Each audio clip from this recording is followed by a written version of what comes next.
வாழ்க்கையிலே கிடைத்திருக்கலாம்.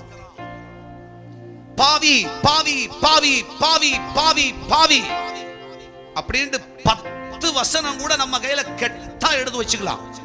வாக்குத்தத்தங்களை எழுதி அப்படியே கையில குவிச்சு வச்சுக்கலாம். ஆனா எத்தனை இருக்கும் வரைக்கும் இந்த ஆசீர்வாதம், இந்த வாக்குத்தத்தம் உன் வாழ்க்கையில நிறைவேறாது. நான் சொல்றது புரியலையா? புரிஞ்சுச்சா? புரிஞ்சவங்க எல்லாம் கை தூக்கி அல்லேலூயா சொல்லுங்க. ஐயா, கொடும்பாவியாயிரு, பெரும்பாவியாயிரு. வாக்குத்தத்தத்தை கொடுக்கிற நேரத்துல அள்ளி வாங்கிக்கோ. கூட்டத்துக்கு போய் கையை விரிச்சு ஆண்டவரே சொல்லி கதறு. அப்போ உன் துக்கம் சந்தோஷமாய் மாறும் என்று ஒரு வாக்குத்தத்தம் கொடுக்கப்பட்டது.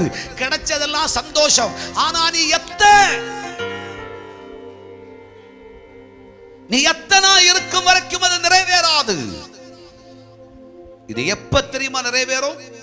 சின்ன குழந்தை காலத்திலிருந்தே கிடைஞ்ச வாக்குத்தத்தம் நீ என்றைக்கு இஸ்ரவேலாக மாறுகிறாயோ அன்றைக்கு அந்த வாக்குத்தத்தம் உன் வாழ்க்கையில் நிறைவேறும்.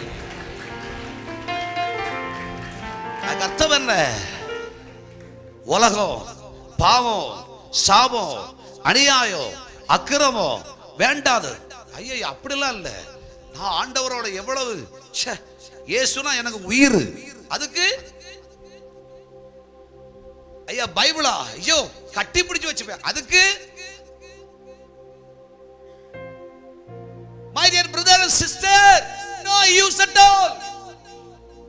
வாய்ப்பில்ல.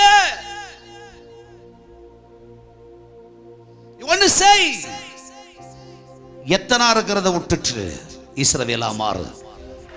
நீ இஸ்ரவேலா மாறு. நீ கர்த்தருடைய பிள்ளையா மாறு. நீ தேவனுடைய பிள்ளையா மாறு. அப்போ சட சட சட சட சட சடா எல்லா வாக்குத்தத்தங்களும் உன் வாழ்க்கையில கர்த்தர் நிறைவேற்றி கொடுத்து கொண்டே இருப்பார். ஹல்லேலூயா.